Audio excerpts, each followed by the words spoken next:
Hola, mi nombre es Carmen Escalona, mi expediente es HPS 153-00630 y en esta oportunidad voy a realizar mi exposición de mi caso escogido entre los casos que fueron asignados para la materia de intervención clínica de la Universidad de Acambú en este trimestre del año 2020. Estamos ya en el trimestre 3. Bueno, para comenzar, en cuanto a la exposición de este caso, pues esta es la historia número 11 y para hablar un poco acerca de la historia del paciente, voy a comenzar también con, luego de la historia, con los antecedentes, el motivo de consulta, el examen mental y luego algunas recomendaciones y finalizaremos con el diagnóstico para este caso. La paciente es una mujer de 27 años, casada y sin hijos, es enfermera en una unidad de salud de materno-infantil, fue llevada al hospital por su marido porque estaba muy excitada y verborrágica. Después de discutir con su esposo 4 días antes, se fue de su casa enojada a la mezquita donde permaneció rezando toda la noche. Estaba en casa de su madre, luego de la discusión con su esposo por haber permanecido toda la noche rezando. En la casa de su madre comentan que se perturbó más y más. Estaba muy excitada, no podía dormir, hablaba casi incesantemente y se negaba a comer. Rezaba fervientemente, pero mezclaba las palabras, aparentemente sin darse cuenta. Su interminable conversación era especialmente sobre la religión y la interrumpía solo para cantar plegarias en las que acusaba a numerosas personas de pecar y les ordenaba rezar. Como la paciente se negó a ser tratada, su esposo la trajo al hospital por la fuerza. En cuanto a los antecedentes, pues el segundo matrimonio de la paciente tuvo lugar 2 años antes de ocurrir el actual episodio. Su esposo tenía 34 años y era un musulmán devoto que trabajaba en una fábrica de autos. No tenían hijos, lo que causaba tensión en el matrimonio. Su primer matrimonio fue a los 21 años. Solo duró unos pocos meses porque su esposo se fue a trabajar a un país fronterizo y no lo había vuelto a ver desde entonces. Al momento de la internación, su padre tenía 54 años y su madre 56. La paciente era la quinta de una familia de 2 hermanas y 6 hermanos. No habían antecedentes de enfermedad en la familia. También comentan que en los 22 años de edad tuvo episodio de depresión al disolverse su primer matrimonio, estaba triste, insegura y no se relajaba, no quería cantar ni ir a fiestas, lo cual era un hobby para esta paciente e incluso era uno de sus mayores talentos y fortalezas, que era el canto. Esta tenía dificultad para dormir, se desesperaba temprano y se sentía cansada. Además no tenía ganas de comer y perdió peso. De todas maneras, logró continuar con su trabajo. Con solo unos pocos días de licencia por enfermedad, no consultó a un médico y después de unos pocos meses gradualmente mejoró y recobró su estado de ánimo habitual y su nivel de actividad.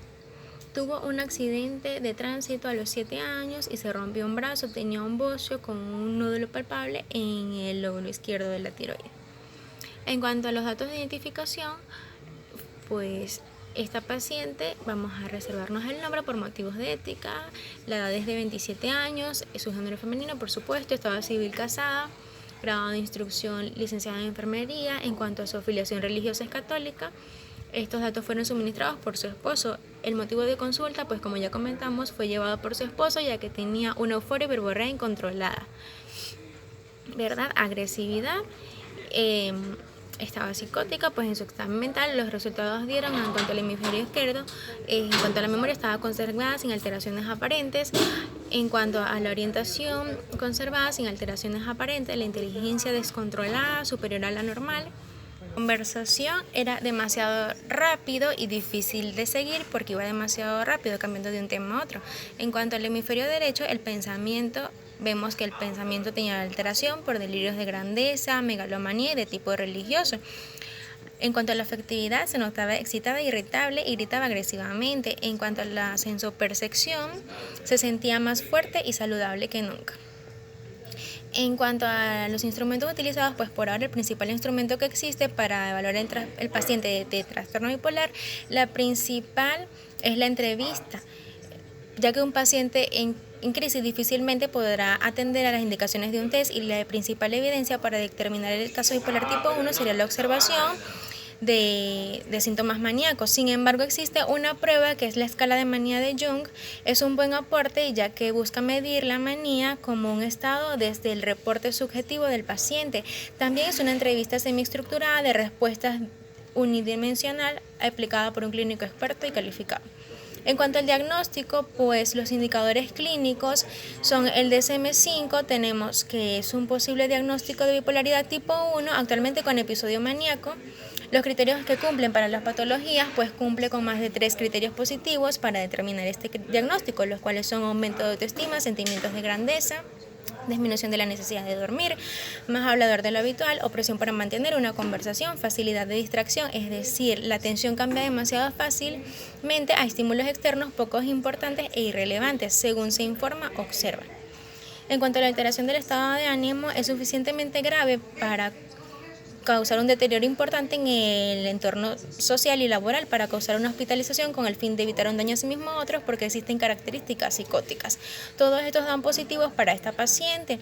En cuanto a los signos y síntomas, pues ya dijimos, pues tiene antecedentes de depresión, verborrea y dificultad para dormir, delirios de grandeza, como ya comentamos, euforia, agresividad, presión para mantener una conversación. Pues las conclusiones son que se necesita al menos un episodio maníaco a lo largo de la vida para determinar el diagnóstico del trastorno bipolar y tipo 1.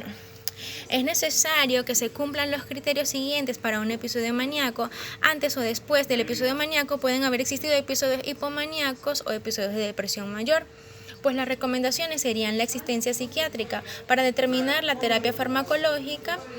Los fármacos para el trastorno bipolar incluyen actualmente estabilizadores del ánimo, el litio, algunos anticonvulsivos, especialmente el valproato, carbamazepina y la motrigina.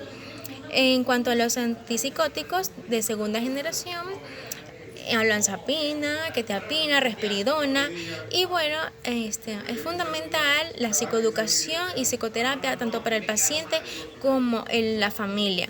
Es fundamental este apoyo de los seres queridos para prevenir los episodios. Se recomienda terapias de grupo al paciente y a la pareja, si tienen, ya que allí aprenden cosas sobre el trastorno bipolar, todo lo que es el tipo de relaciones que se deben mantener y la paciencia a este tipo de condiciones.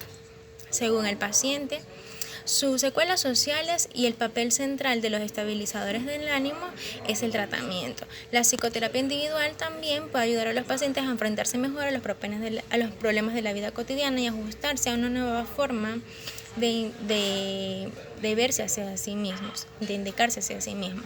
Y bueno, esto ha sido todo en mi exposición. Y como les dije, pues el principal plan de intervención siempre va a incluir a la familia de este tipo de pacientes, ya que ellos son un apoyo importante para ellos, significativo y detonante. También para estos pacientes, muchos detonantes de sus crisis son por problemas familiares.